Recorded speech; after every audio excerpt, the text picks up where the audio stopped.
They're asking you to do something that no Senate has ever done. And they're asking you to do it with no evidence. And that's wrong, and I ask you to keep that in mind. I ask you to keep that in mind. Now, they didn't talk a lot about the transcript of the call, which I would submit is the best evidence of what happened on the call. And they said things over and over again that are simply not true. One of them was, there's no evidence of President Trump's interest in burden sharing. That wasn't the real reason. But they didn't tell you that burden sharing was discussed in the call, in the transcript of the call. They didn't tell you that. Why? Let me read it to you. The president said, and they read this line, "I will say that we do a lot for Ukraine. We spend a lot of effort and a lot of time." But they stopped there. They didn't read the following: "Much more than European countries are doing. And they should be helping you more than they are. Germany does almost nothing for you. All they do is talk. And I think it's something that you should really ask them about. When I was speaking to Angela Merkel, she talks Ukraine, but she doesn't do anything. A lot of European countries are the same way. So I think it's something you want to look at, but the United States has been very, very good to Ukraine." That's where they picked up again with the quote. But they left out the entire discussion of burden sharing. Now, what does President Zelensky say? Does he disagree? No, he agrees. They didn't tell you this. Didn't tell you this. Didn't have time in 24 hours to tell you this. Yes, you are absolutely right. Not only 100%, but actually 100%. And I can tell you the following. I did talk to Angela Merkel, and I did meet with her. And I also met and talked with Macron. And I told them that they are not doing quite as much as they need to be doing on the issues with the sanctions. They are not enforcing the sanctions. They are not working as much as they should work for Ukraine. It turns out that even though logically the European Union should be our biggest partner, but technically the United States is a much bigger partner than the European Union. And I'm very grateful to you for that, because the United States is doing quite a lot for Ukraine.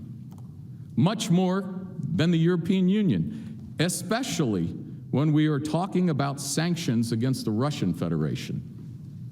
Okay. You heard a lot about the importance of confronting Russia, and we're going to talk about that.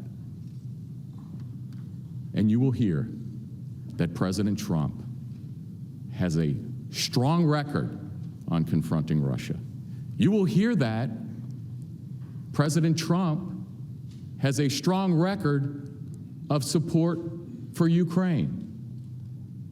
You will hear that from the witnesses in their record that they didn't tell you about.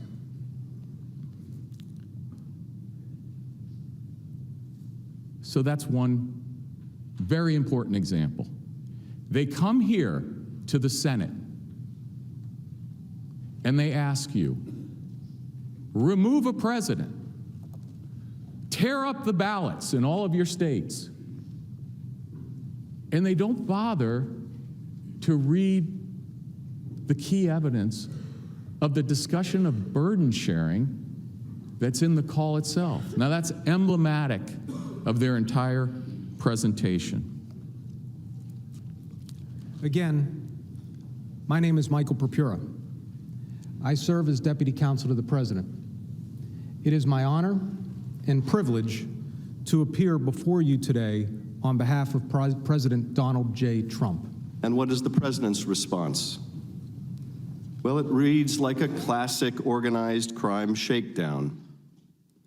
Shorn of its rambling character and in not so many words, this is the essence of what the president communicates. We've been very good to your country, very good. No other country has done as much as we have. But you know what? I don't see much reciprocity here. I hear what you want.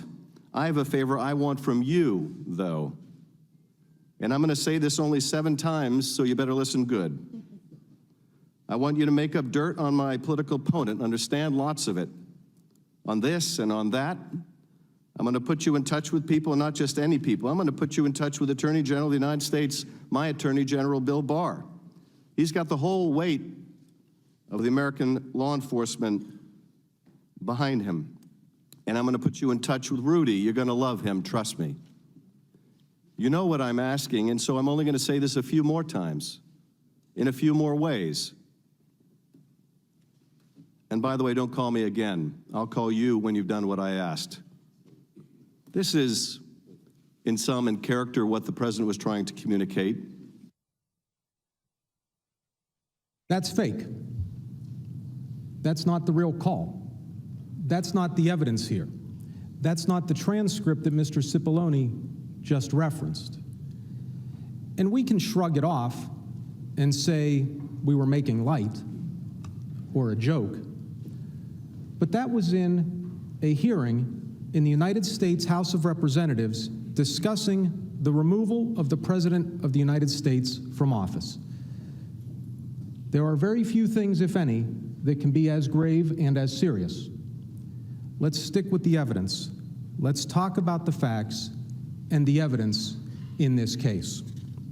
Presentation that was strong and that was clear and that completely undermined the case of the Democrats and truly undermined the credibility of Adam Schiff. And I think the most effective thing that happened was when they first read, this is the President's Counsel, first read the transcript of the phone call with the President of the United States and the President of Ukraine, and then played the video of Adam Schiff with his fictionalized, made-up script.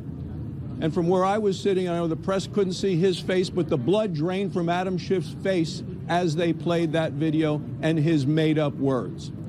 The House case has been one that has been selective use of information, misuse of information, and what we saw today in just 2 short hours is what the House left out in 21 hours, all in the effort to undermine and impeach and remove this president and to undermine the election of 2020.